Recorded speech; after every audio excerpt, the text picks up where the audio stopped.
మండల స్థాయిలో కావచ్చు, గ్రామ స్థాయిలో కావచ్చు, ఎప్పుడెప్పుడా అని చెప్పేసి ఎదురు చూస్తున్నటువంటి తరుణం రానే వచ్చేసింది. ఎంపీటీసీ, జెడ్పీటీసీల ఎన్నికలు అయితే రావడానికి సన్నద్ధంగా చాలా క్లియర్ కట్గా అర్థమవుతా ఉంది.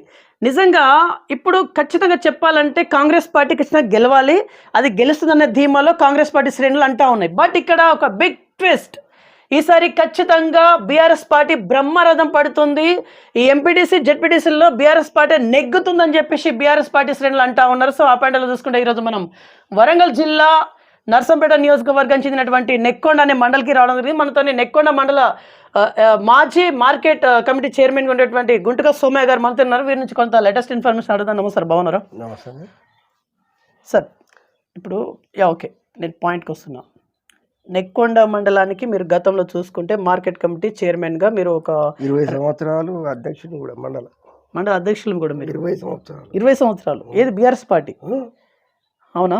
Okay, right. అంటే మీకు చాలా అనుభవం ఉంది. మీకు పార్టీ పరంగా చూసుకుంటే అన్ని రకాలుగా మీకు చాలా అనుభవం అయితే ఉంది. మీరు ఎందుకు నెక్కొండలో కావచ్చు, ఎక్కడ పడితే అక్కడ ఈసారి ఎంపీటీసీ, జెడ్పీటీసీలో ఖచ్చితంగా బీఆర్ఎస్ పార్టీ నెగ్గుతుందని చెప్పేసి మీరు ఎందుకు చెప్తా ఉన్నారు? అంత ధీమా ఏంటిది మీ దగ్గర? మాకు ధీమా ఎందుకు అంటే, గత ప్రభుత్వం పెట్టిన పథకాలను కాకుండా ఈ ప్రభుత్వంలో గెలిచే ముందు శతకోటి వరాలు ఇచ్చిర్రు. అది ప్రజలకు చెప్పనని వరాలు ఇచ్చిండ్రు. మహిళలకు 25 సంవత్సరాలు తిరబడ్డ మహిళలకు ఇస్తాం, పింఛన్లు ఇస్తాం, వృద్ధులకు 4,000 ఇస్తాం, వికలాంగులకు 6,000 ఇస్తాం, మొత్తం అన్ని చెప్పారకు పబ్లిక్ ఏం చేసినట్టే 10 సంవత్సరాలు చూసిన ప్రభుత్వాన్ని ఇది చేసింది కదా, చేసి చూపెట్టింది.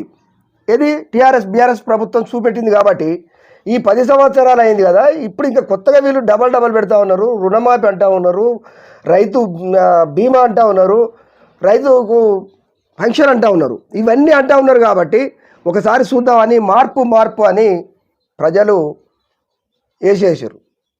వేసినాక గెలిచి గద్దెనెక్కిన ప్రభుత్వం ఏ ఒక్కటి అమలు కూడా చేయలే. ఓన్లీ వన్ బనికిరా అని ఒక బస్సు, ఆ బస్సునే తప్ప ఏమీ చేయలేదు.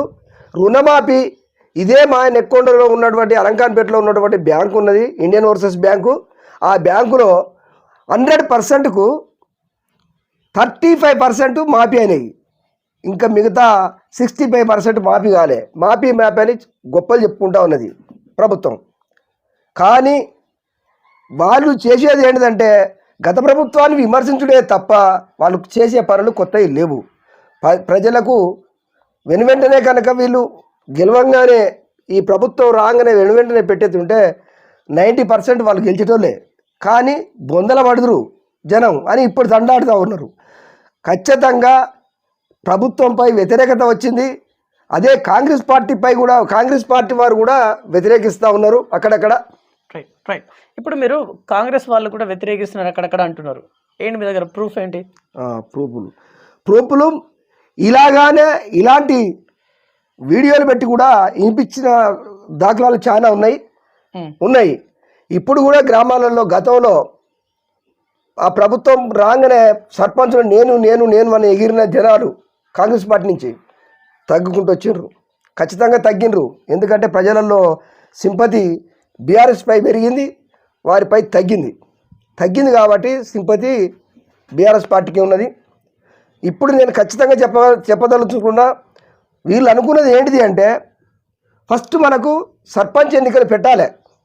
సర్పంచ్ ఎన్నికల తర్వాతనే ఈ పెట్టేది.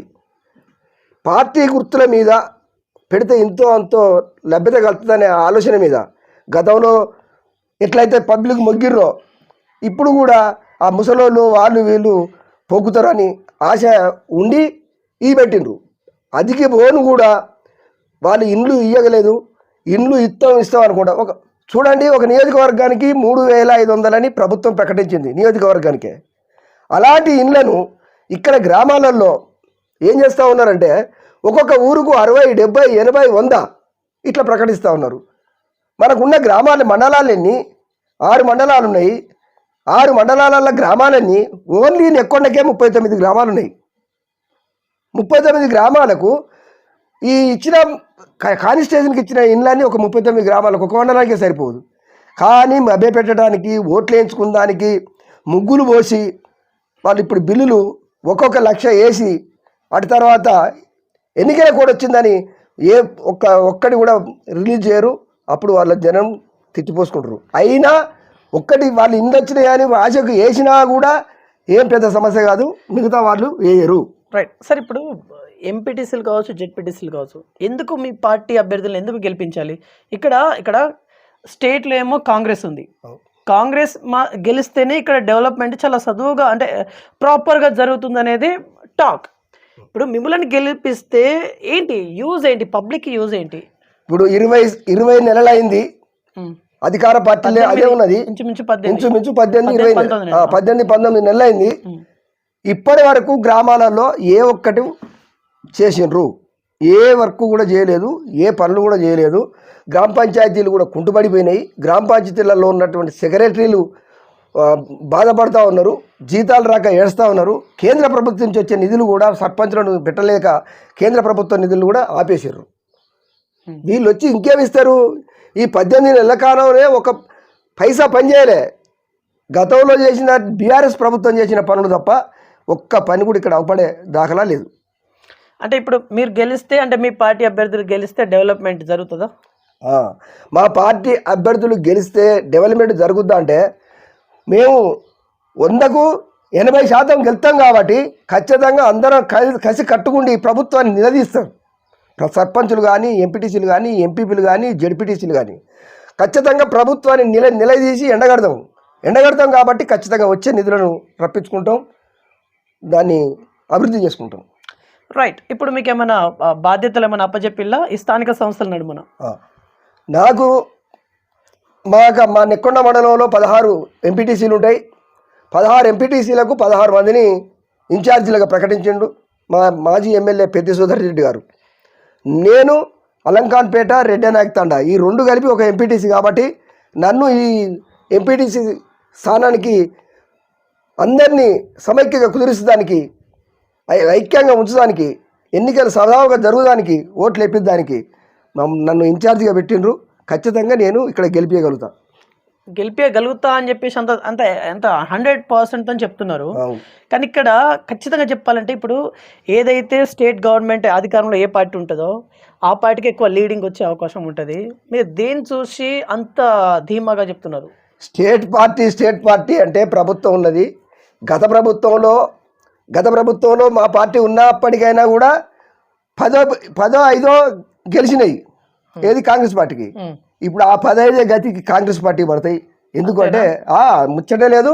ఈ నర్సం కాన్స్టిట్యూషన్లో మొత్తం మన నెక్కొండ మండలంలో 16 ఎంపీటీసీలలో 16కు 16 మేమే గెలవబోతా ఉన్నాం, గెలుస్తాం.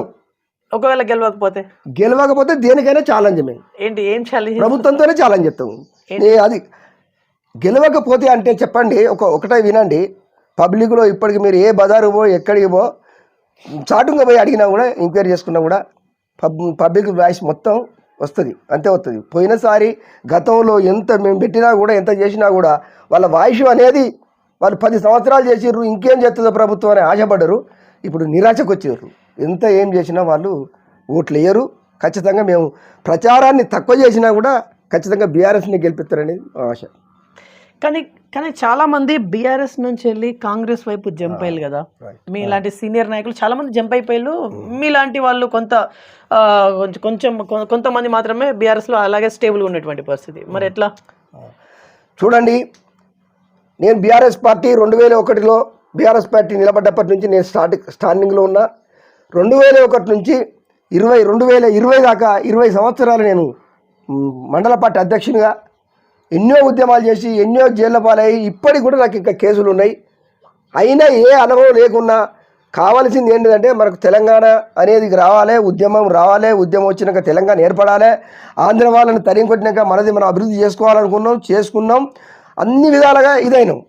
కానీ మధ్యలో వచ్చిన వాళ్ళు గత పార్టీల నుంచి కడియం శ్రీనివాస్ లాంటి వాళ్ళు వీళ్ళందరూ వచ్చి పదవులు తీసుకొని వాళ్ళు మళ్ళీ పదవుల కొరకు మళ్ళీ అయినా మేము గతంలో ఏం చేసినాం, మమ్మల్ని నిలదొక్కుతారు, వచ్చే పార్టీ నిలదొక్కుద్దనే భయంతో వాళ్ళందరూ చేరినరు. గ్రామాలలో కూడా వాళ్ళు కాకుండా గ్రామాలలో కూడా కొందరు లీడర్లు పోయినోళ్ళు ప్రభుత్వం రాగానే వెంటనే ఒక నెలలో పోయిర్రు. నెల తర్వాత ప్రభుత్వ విధానాన్ని చూసి ఒక్కరు కూడా పోలే. ఆ పోయినోళ్ళు కూడా పశ్చాత్తపడి మళ్ళీ తిరిగి వస్తూనే ఉన్నారు. నేను నిన్న మా గ్రామంలో కూడా మీటింగ్ పెడితే గతంలో పోయినోళ్ళు ఈ బీఆర్ఎస్ పార్టీ నుంచి పోయినోళ్ళు చాటచాటంగా పోయిన వాళ్ళందరూ కూడా నేను బహిర్గతంగా మీటింగ్ పెడితే మొన్న వచ్చి మాతో సంప్రదించుతూ ఉన్నారు. ఎందుకు అంటే ఆ ప్రభుత్వం మీద విరక్తి వచ్చింది కాబట్టి. రైట్. ఇప్పుడు బేసికల్లీ మీరు బీసీ కదా? బీసీ. Yes, BC. ఇప్పుడు బీసీ మూవ్మెంట్ చాలా పీక్, చాలా పెద్ద స్థాయిలో బీసీ మీదనే మొత్తం చర్చలు జరుగుతూ ఉంది. బీసీని సెంటర్ చేసుకుంటా అన్ని రాజకీయ పార్టీలు దాని చుట్టూనే తిరుగుతూ ఉన్నాయి. ఇప్పుడు మీరు బీసీ, మీ బీసీ ఓట్లు బీసీ అభ్యర్థికే బరాబర్ పడతాయా? ఓకే, బీసీ ఓట్లు బీసీ అభ్యర్థికి పడతాయి అంటే చూడండి, బీసీలు ఇద్దరు బీసీలే నిలబడతారు.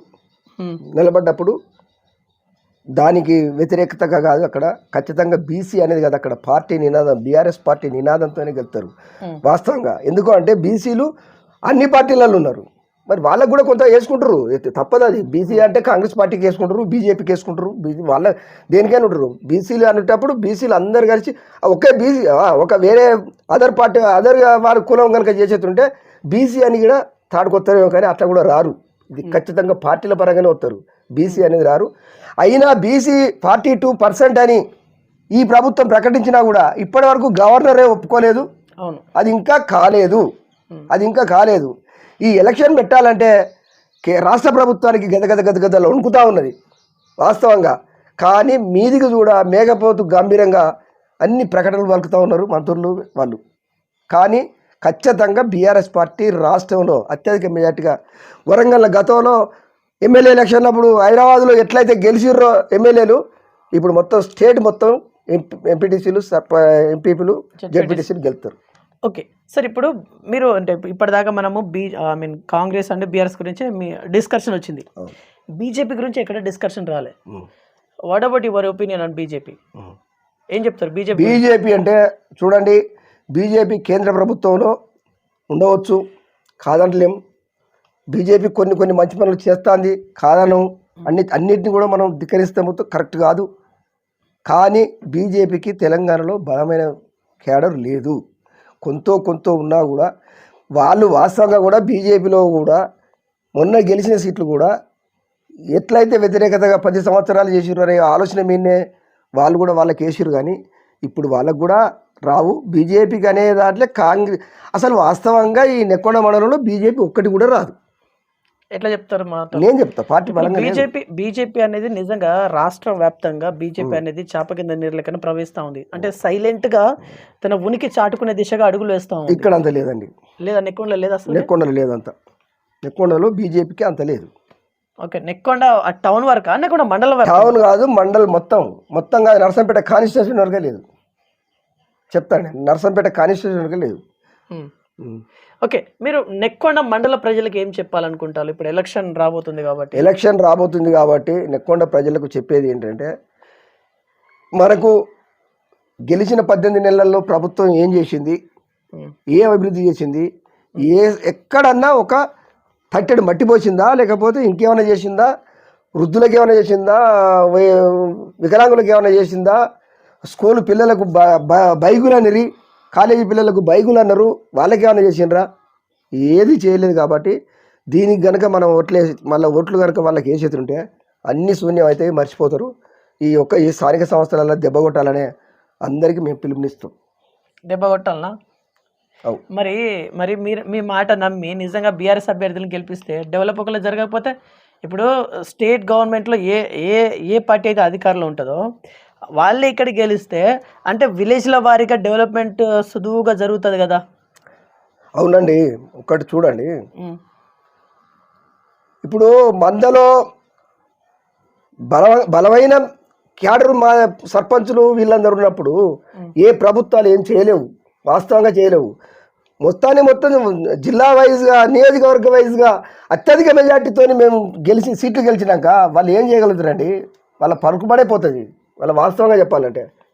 Okay right. ఇప్పుడు మీరు అంటే మీరే గెలుస్తారని చెప్పేసి అంటున్నారు. ఖచ్చితంగా. ఓకే, గడపన మీరు ఏం చెప్పి ఓట్లు అడుగుతారు? గడపన మేము చెప్పేది గత ప్రభుత్వం చేసిన వాగ్దానాలు ఎక్కడ పోయే, ఉమ్.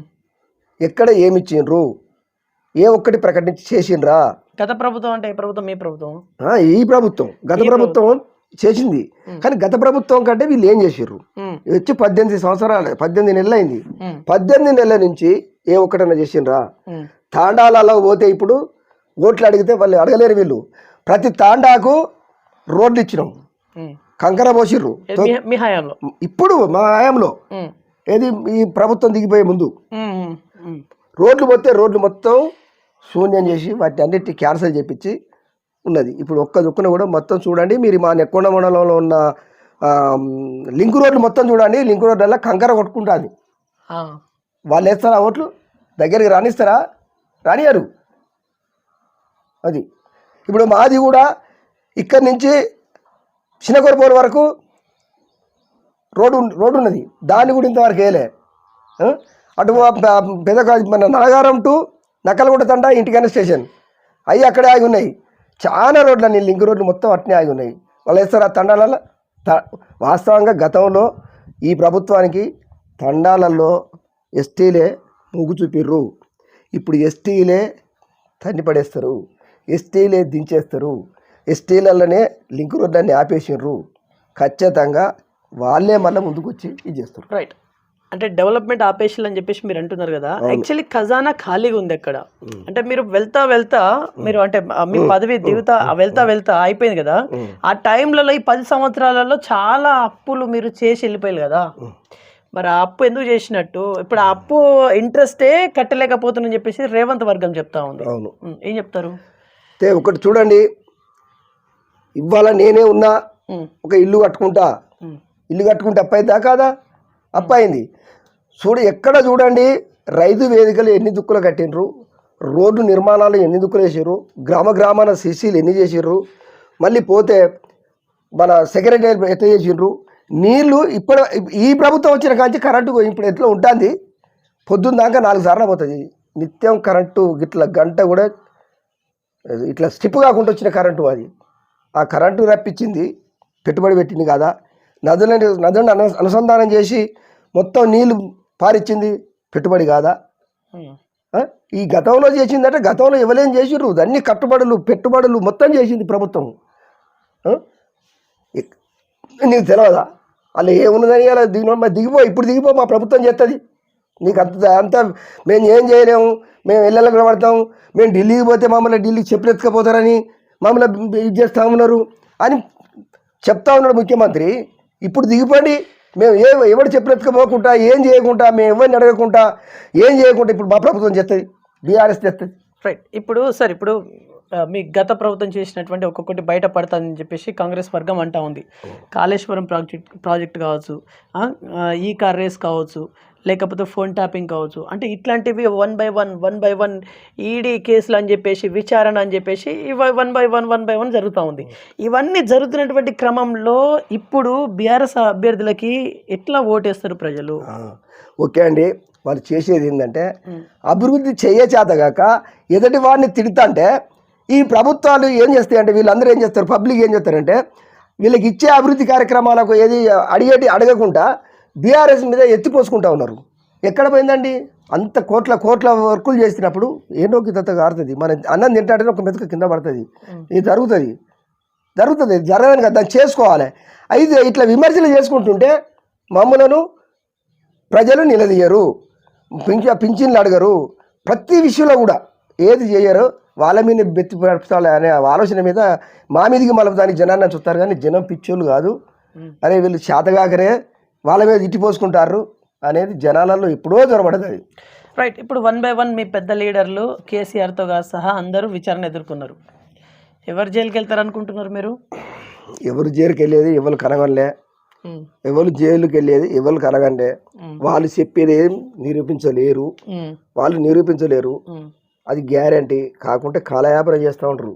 ఏది నీవు దొంగ నేను దొంగ అంటే ఎదుటోడు అరే నీ యొక్క వాడే దొంగ అట మనం ఎందుకు పోవాలి, వాడే దొంగ అట మనం ఎందుకు చేయాలి అని ఒక విరక్తి కలిగిద్దానికే. కానీ వాళ్ళని ఏ టాపింగ్ చేయలేరు, వాళ్ళని ఏ జైలుకు పంపలేరు. జైలుకు పంపటం లేదంటే అట్లా అనుకుంటే ఫస్ట్ ఆయనే పోతాడు, రేవంత్ రెడ్డే పోతాడు జైలుకు. రైట్. పెద్ద సుదర్శన్ రెడ్డి గారిని ఇప్పుడు ప్రజలు నమ్మే పరిస్థితులు ఉన్నారా? ఉన్నారు. నర్సంపేట నియోజకవర్గం మొత్తం మీద నమ్మి ప్రతి ఉన్నారు. ఉన్నారా? ఎట్లా చెప్తాలి ఈ మాట? ఒక్కటి చెప్తేనండి, ఒక్క సుదర్శన్ రెడ్డినే కాదు, బీఆర్ఎస్ కార్యకర్తలందరినీ నమ్మడానికి సిద్ధంగా ఉన్నారు పబ్లిక్. అంతేనా? ఖచ్చితంగా. రైట్. ఫైనల్ ఏం చెప్పి చూడండి, మా నియోజకవర్గంలో ఇప్పటి వరకు ఉన్న ఎమ్మెల్యే ఇప్పటి వరకు కూడా ఎంపీ దగ్గర మన ముఖ్యమంత్రి దగ్గరికి పోలే. అభివృద్ధి ఏం చేస్తాడండి?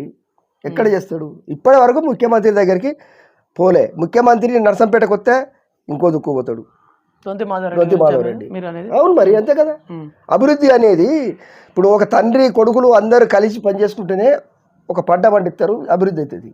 నువ్వు అసలే అక్కడికి పోవైతివి, నువ్వు ఏం చేయగలుగుతావు? నువ్వు ఏం అభివృద్ధి చేయగలుగుతావు? నర్సంపేటలో డెవలప్మెంట్ జరగట్లేదా? ఏం జరుగుతుంది? ఏమీ జరగలే డెవలప్. మరి మీరు క్వశ్చనింగ్ ఎందుకు చేస్తాను లేరు? అంటే ఇప్పుడు మీరు ప్రధాన ప్రతిపక్షంగా ఉన్నారు మీరు, మరి ఎందుకు మీ గలాన్ని ఎందుకని విప్పలేకపోతారు? గలా విప్పుతూనే ఉన్నాం, మేము కూడా మొత్తుకుంటూనే ఉన్నాం, అంటేనే ఉన్నాం. అప్పుడప్పుడు పెట్టి మేము మండల హెడ్ క్వార్టర్లలో కూడా మీటింగ్లు పెట్టి, ఇది ప్రెస్ మీట్ పెట్టి కూడా విడుదల చేస్తూనే ఉన్నాం. రైట్. ఫైనల్లీ పబ్లిక్కి కావచ్చు లేకుంటే గవర్నమెంట్కి కావచ్చు, ఫైనల్లీ ఏం చెప్పి ముగించాలనుకుంటారు? ఎలక్షన్ రాబోతుంది కాబట్టి ఫైనల్ వన్, ఇంకా ఫైనల్ ఏం లేదండి. ఎలక్షన్ ఎనీ వన్ ఎప్పుడు పెట్టినా మేము బీఆర్ఎస్ పార్టీని నెగ్గ తీసుకుంటాం, గెలుస్తాం కూడా, తప్పకుండా గెలిచి తీరుతాం. రైట్. ఇది గుంటుక సోమయ్య గారి ధీమాగా మనం దీన్ని చూడొచ్చు. నిజంగా ఎలక్షన్ జరిగిన తర్వాత రిజల్ట్ వచ్చేంత వరకు మనం అయితే వెయిట్ చేయాలి. ఎందుకంటే ఇక్కడ ఎవరికి వారే వాళ్ళ యాంగ్జైటీ అంటే వాళ్ళ ధీమాలోకి చెప్తా ఉన్నాం. కాంగ్రెస్ పార్టీని అడిగితే మేమే గెలుస్తాం అని చెప్పేసి, బీజేపీని అడిగితే మేమే గెలుస్తాం అని చెప్పేసి, బీఆర్ఎస్ని అడిగితే మేమే, అంటే ఎవరికి వారే యమున తీరన్నట్టుగా ఎవరికి వాళ్ళే చెప్పుకుంటున్నటువంటి పరిస్థితి. సో చూద్దాం, ఎలక్షన్ జరగాలి, రిజల్ట్ రావాలి, అప్పుడు కానీ మనకి విషయాలు ఏవి తెలియవు. సో చూస్తున్నాం BVR TV news. Until then bye, take care.